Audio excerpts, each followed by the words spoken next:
Pernikahan di atas kertas.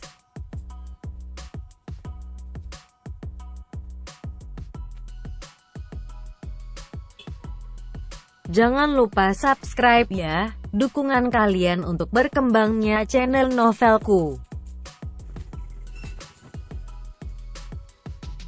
Jangan lupa tersenyum.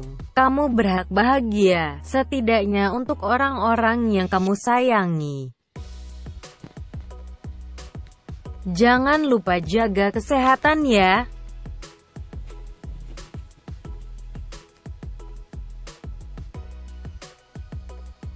Jangan lupa subscribe ya, karena subscribe itu gratis selamanya.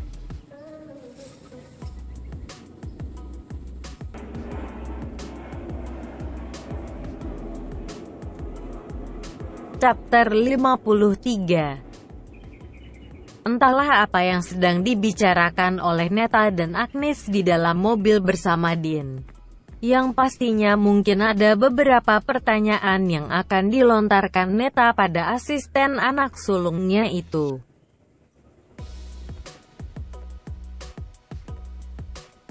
Sedangkan Fauzan dan Senja, mereka terdiam dalam posisinya. Tak ada kata, hening. Apalagi Fauzan yang masih tengah memeriksa dokumen hasil meeting melalui emailnya. Fauzan, aku boleh tanya sesuatu gak? Tanya Senja memulai pembicaraan. Dengan posisi yang masih fokus membaca beberapa dokumen di dalam laptopnya, Fauzan hanya merespon sebuah anggukan kepala untuk ucapan sang istri. Kamu masih marah ya sama aku, atas perlakuan kakakku pada Agnes? Tanya Senja mengecilkan volume suaranya. Fauzan menghentikan aktivitasnya. Matanya tajam menatap lurus ke arah depan jalanan. Sebisa mungkin ia mengontrol segala lava pijar emosinya yang kian memuncak.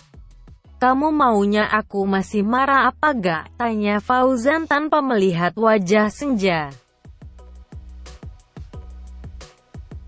Ya janganlah, makanya aku tanya ke kamu. Senja mulai kesal dengan perilaku sang suami yang berbicara tapi tak menatapnya. Merasa diabaikan, tentu saja. Padahal baru beberapa menit yang lalu sang suami begitu berperilaku manis terhadapnya. Tidak, ini tidak benar. Mengapa seperti ini? Senja benar-benar tak menyangka akan perasaannya yang jatuh begitu dalam terhadap laki-laki itu.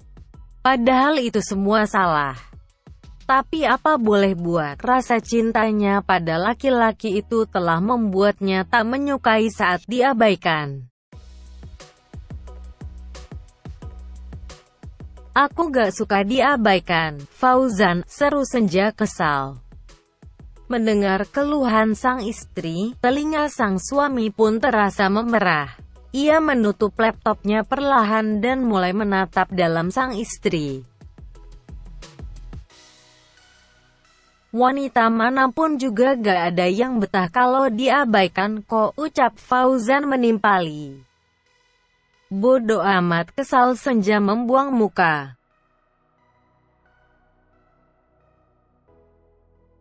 Sayang, dengerin aku ya, pernikahan itu bukan hanya menyatukan dua orang atau dua pemikiran yang berbeda ke dalam satu tempat yang sama. Tapi sekaligus juga keluarga kita masing-masing.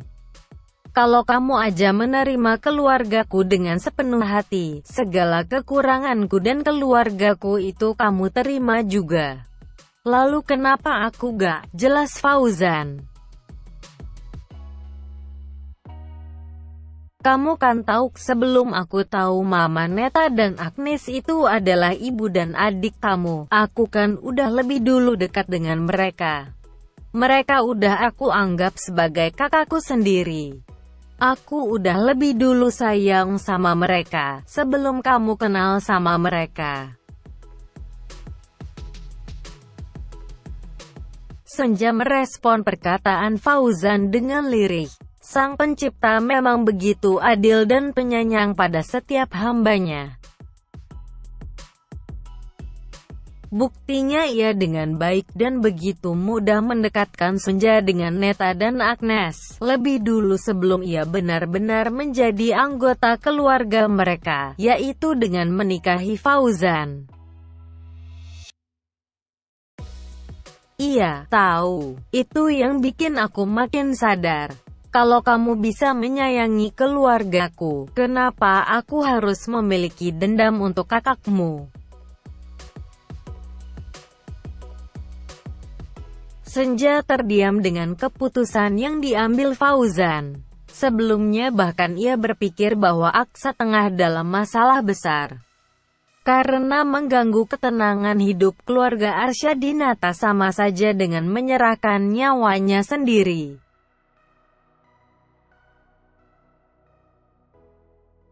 Aku gak akan pernah melupakan tentang hal ini. Aku gak akan pernah bisa melupakan tentang apa yang udah kamu lakukan pada keluargaku, Aksa. Sepertinya kamu belum mengenalku lebih dalam. Dengan adanya kejadian ini, itu berarti kamu sudah menggali liang lahatmu sendiri, Aksa, seru Fauzan membatin. Nampaknya untuk menceritakan segala emosi yang ada pada saat ini belumlah tepat. Dan pilihan yang tepat hanyalah berpura-pura untuk baik-baik saja. Sayang, menjadi baik itu tidak mudah. Tidak ada orang baik di dunia ini. Jika ada, mungkin itu hanya Allah yang menutupi aib dan kejahatan kita. Aku juga bukan orang baik, jadi jangan menganggap kakakmu orang jahat ya, ucap Fauzan sambil menyentuh pipi sang istri lembut. Apa kamu akan melaporkan Kak Aksa ke polisi? Dengan bukti dan saksi yang kamu punya, kamu pasti kuat untuk membawa masalah ini ke jalur hukum. Iya kan? Tanya Senja menerka. Ya kamu benar, aku pasti menang jika membawa masalah ini ke jalur hukum. Tapi apakah aku juga masih akan menang di hati kamu, jika semua yang kamu bilang tadi itu terjadi? Tanya Fauzan serius.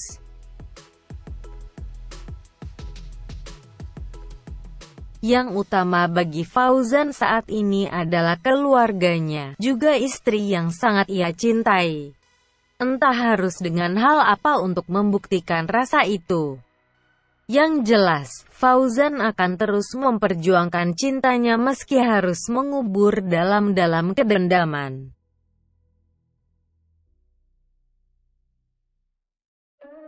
Kamu tahu, sepertinya pernikahan itu artinya perjuangan juga. Berjuang untuk sama-sama satu pemikiran dan rasa. Kalau kamu udah cinta sama aku, kalau rasa kita udah sama, kenapa kita gak menyamakan pemikiran kita juga? Tanya Fauzan penuh teka-teki. Apaan sih maksudnya? Tanya Senja kembali. Kita berjuang bersama untuk satu pemikiran. Gimana? Tawar Fauzan menaikkan kedua alisnya yang tebal. Satu pemikiran? Senja semakin tak mengerti dengan ucapan sang suami yang penuh dengan tebakan. Apakah pemikiran yang dimaksud Fauzan ada hubungannya dengan kesalahan yang Aksa lakukan? Aku akan berjuang untuk satu pemikiran sama kamu. Aku akan jaga masalah ini dari siapapun dan aku gak akan melaporkan Aksa ke polisi. Tapi ada syaratnya, kamu juga harus berjuang satu pemikiran sama aku, ucap Fauzan dengan sangat yakin. Bagaimana caranya? Apa yang kamu mau untuk jadi syarat? Tanya Senja serius. Syaratnya adalah berjuang untuk satu pemikiran denganku. Caranya, ucap Fauzan terjeda. Sedangkan Senja masih begitu penasaran dengan hal penting yang akan diucapkan sang suami. Tetaplah di sampingku, jadi penyejuk amarahku dan janjilah jangan pernah tinggalin aku jika suatu saat aku pernah hilaf dengan menyakitimu, ucap Fauzan sambil menyentuh kedua pipi sang istri.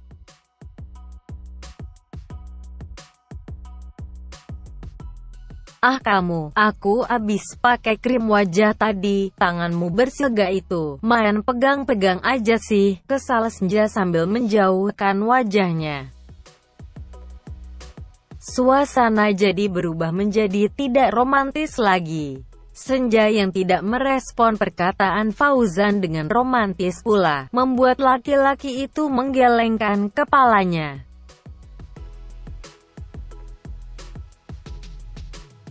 Ah kamu mah, gak romantis banget sih. Aku kan lagi romantis tadi tahu.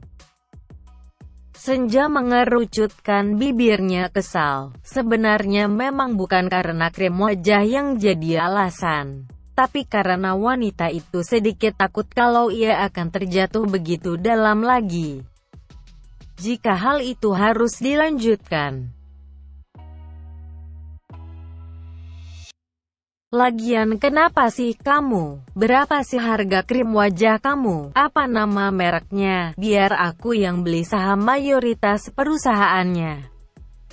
Jadi kalau kamu kehabisan krim, atau krim kamu kegores tanganku, atau aku pecahin tempatnya, atau ucapan Fauzan terpotong. Senja refleks membungkam mulut sang suami dengan tangannya. Suara sang sultan yang selalu ingin membeli apapun yang ia inginkan, membuat sang istri semakin kesal.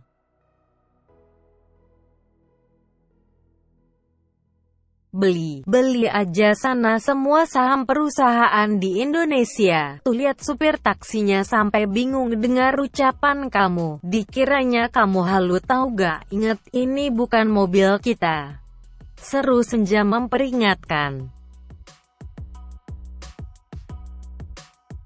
Fauzan tersenyum simpul di balik mulutnya yang ditutupi tangan sang istri. Hal yang seperti ini yang ia rasa dapat semakin membuat hubungan keduanya lebih erat.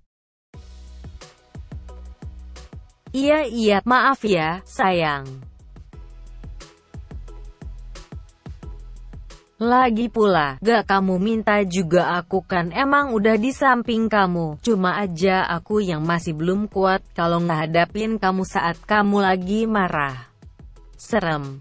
Justru itu, kamu, sebagai istri itu harus bisa menjadi penenang, menjadi penyejuk untuk suaminya. Apalagi kamu tahu, suamimu ini takluknya cuma sama kamu, bela Fauzan. Ya udah, tapi aku mohon jangan membawa kasus Kak Aksa ini ke jalur hukum ya, ucap Senja masih memohon. Del, tanya Fauzan mengulurkan tangannya untuk bersalaman dengan sang istri. Oke Del, ini untuk Kak Aksa ya, aku gak mau satu-satunya keluargaku harus merasakan dinginnya hidup di penjara. Hidup dari balik jeruji besi, memang harusnya Aksa merasakan itu. Fauzan terus sibuk pada dirinya yang mengatur nafasnya. Seharusnya memang jeruji besi itu dirasakan kepada mereka yang melakukan kesalahan, terutama yang fatal, apalagi sangat fatal seperti yang Aksa lakukan. Dia bukan keluargamu, Senja. Aku akan segera mencari waktu yang tepat untuk membuktikan semuanya. Dan kamu Aksa, kamu yang akan mengungkapkan kebusukan dirimu sendiri, batin Fauzan. Fauzan teringat akan hal yang sudah dilaporkan kepadanya. Sebuah hal yang begitu membuatnya semakin tak bisa mengendalikan lagi emosinya. Flashback on. Fauzan ditemani oleh Din berjalan menuju ruang pembayaran administrasi. Ya, Fauzan memang menjadikan waktu pelunasan biaya rumah sakit sebagai alasan untuknya menerima laporan dari Din.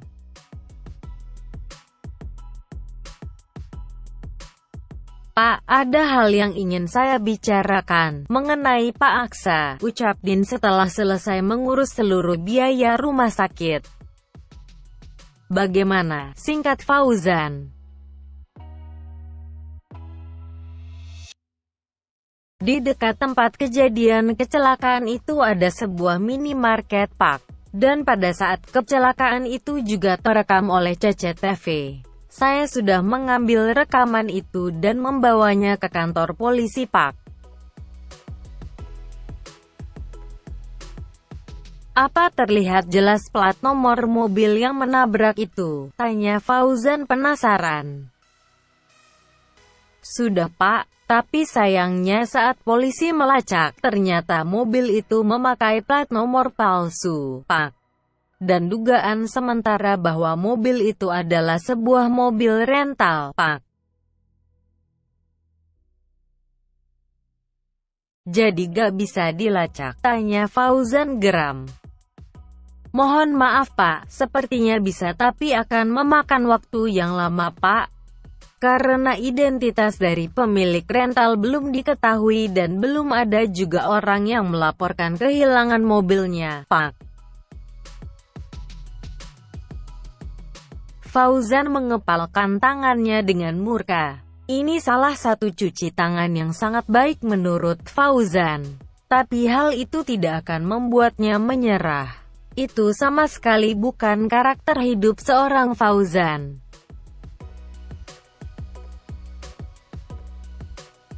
Tapi beruntungnya, saat saya menuju parkiran, saya melihat seorang bapak-bapak sedang mengumpulkan berkas berupa foto mobil untuk pelaporan kehilangan mobilnya saat disewakan. Jadi saya pikir gak ada salah untuk saya mengikuti bapak tersebut, Pak. Bagus. Lalu bagaimana hasilnya? Dalam waktu 2 hari, polisi sudah menemukan mobil orang tersebut di tengah hutan, Pak. Dan seperti dugaan sementara, mobil itu juga menggunakan plat nomor palsu yang sama seperti plat mobil yang ada di rekaman.